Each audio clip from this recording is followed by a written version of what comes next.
Bueno, sí, el año pasado también habíamos hecho un especial sobre Malvinas, pero este año quisimos encararlo de otra manera, no repetir los temas, ¿sí? Así que lo que quería hablar hoy es el rock en el contexto de la guerra de Malvinas. ¿Sí? Vamos a escuchar de fondo, Charlie, el tema de Virus, El Banquete. Bueno, si hablamos del rock en los inicios de la dictadura, en el contexto ese todavía no se había desarrollado el rock plenamente, observando las influencias internacionales, ¿no? La censura, inmediatamente que a la llegada del golpe frenó el desarrollo del rock nacional, la juventud, el movimiento, por su aspecto, los rockeros eran asimilados por los dictadores como subversivos, ¿no? Algunos músicos comenzaron a codificar sus mensajes a través de metáforas. Masera conectaba el rock con la subversión y comienza la censura de artistas y de canciones. Pero el rock resiste desde la clandestinidad en el under. Recitales clandestinos, en galpones, en lugares cerrados, sin mucha difusión para poder expresar lo que el rock tenía para decir. También hay que tener en cuenta los medios de comunicación, que no eran los mismos que los de ahora. No llegaba mucha información sobre el rock de afuera. En cuanto al heavy, riff y B8, empiezan a traer información sobre la música del exterior. Y si hablamos del punk, tenemos que hablar de Pedro Brown, quien se hacía llamar Harry B., que en su viaje por Europa trajo la música que surgía en aquel entonces, el punk, que venía con canciones de protesta, de Clash, Sex Pistols. En la revista Pelo, en aquellos años, en el 79, escribió una publicación a la que tuvo una pronta respuesta de Sergio Gramática, un joven de San Justo, que se comunicó con él para armar la primer banda de punk argentina, que es en 1979 Los Testículos, banda que más tarde va a terminar siendo Los Violadores. Además de Los Testículos también están Los Laxantes, donde estaba Gamexane, Horacio Gamexane, alguien que también hizo mucho para el punk en tiempos de censura, ¿no? Los Psicópatas también, Alerta Roja, en 1881 Los Barajas, de Poca Vida. No era solo música, sino también una expresión cultural de rebeldía y en contra del sistema. No es solamente música, sino también aparecen los primeros fanzines. El primer fanzine que aparece es Vaselina. Hablemos también un poco de la participación de las mujeres a fines de los 80. Patricia Pietrafieso escribe el fanzine Resistencia, que no solamente era música, sino también ideas políticas. Patricia Pietrafieso va a ser parte de Los Inservibles, de Sentimiento Incontrolable, de Cadáveres de Niños, y más tarde, ya en época de democracia, de She-Devils. El punk traía letras de protesta. El primer reci que se lleva en el auditorio de la Universidad de Belgrano, justamente el 17 de julio de 1981, circuló sin mucha difusión y hubo grandes disturbios, detenciones, que tampoco se quisieron mostrar mucho. El punk salía a las calles en Buenos Aires, en Argentina, pero las discográficas, las radios, las revistas no daban espacio para la expresión del punk.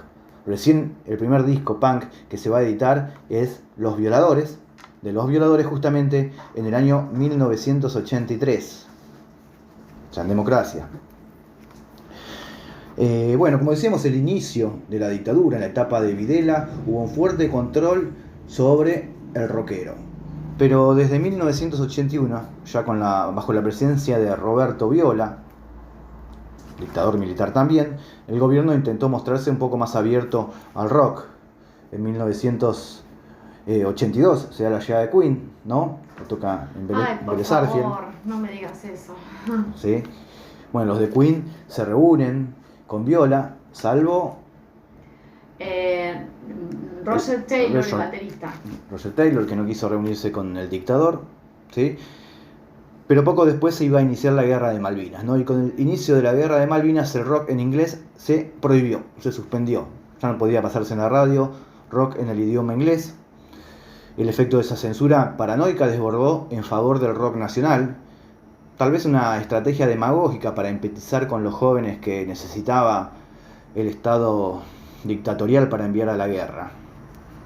Y durante el contexto de la guerra, ya con Galtieri como presidente, se lleva a cabo el Festivalidad de la Solidaridad Latinoamericana, un festival de rock muy cuestionado, que se llevó a cabo el 16 de mayo de 1982 en Obras Sanitarias, en plena guerra, en donde se juntaban alimentos, cigarrillos, abrigos para los combatientes argentinos que estaban luchando en la guerra, los jóvenes colimbas que estaban peleando contra los ejércitos profesionales británicos.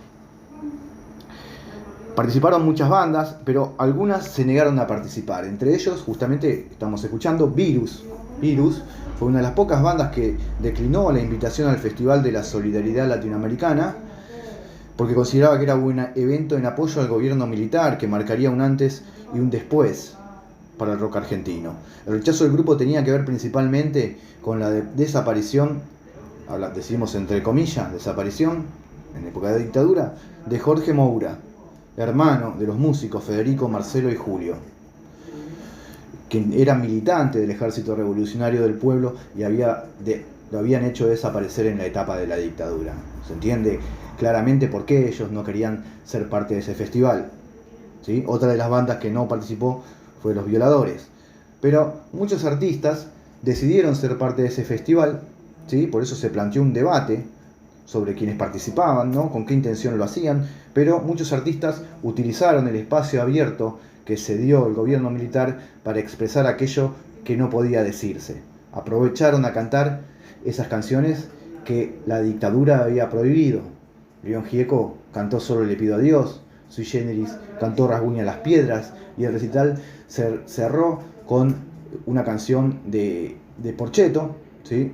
Algo de paz. Todas canciones que habían sido censuradas por la dictadura militar y que estaban ahí en la lista de lo que no se podía pasar en las radios. 70.000 personas escucharon aquel recital, ¿sí?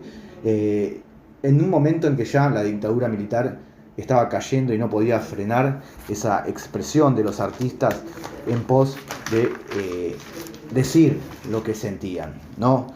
Pero el desarrollo en sus inicios del rock en Argentina, que se inició desde la censura, el control, la persecución, también marcó sus raíces en un contexto represivo, hizo que tenga una identidad vinculada a expresar a través del arte de la música aquello que no podía decirse. Así que rock, rebeldía y libertad de expresión que siempre vayan de la mano, ¿no?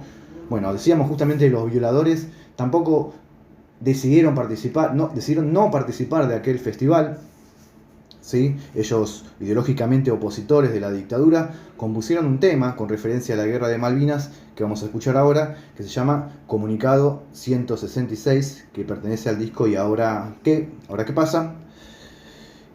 Bueno, pues justamente el número del comunicado, que en la habitual jerga que eran transmitidas las partes de guerra, anunciaba el fin de las acciones militares. Anunciaba que el Estado Mayor Conjunto, en relación con los hechos que llevaban la decisión de cesar el fuego en el combate de Puerto Argentino, anunciaba la rendición argentina en la guerra. Y enumeraba una serie de razones que solo encubrían la negligencia de la conducción de las Fuerzas Armadas y el gobierno de facto. Escuchamos ahora justamente este tema, Comunicado 166 de Los Violadores. ¿Puedo mandar un tema de Queen? Para cerrar el teléfono. Dale. Get down, make love. Me mataste. Me sorprendiste. ¿Sabes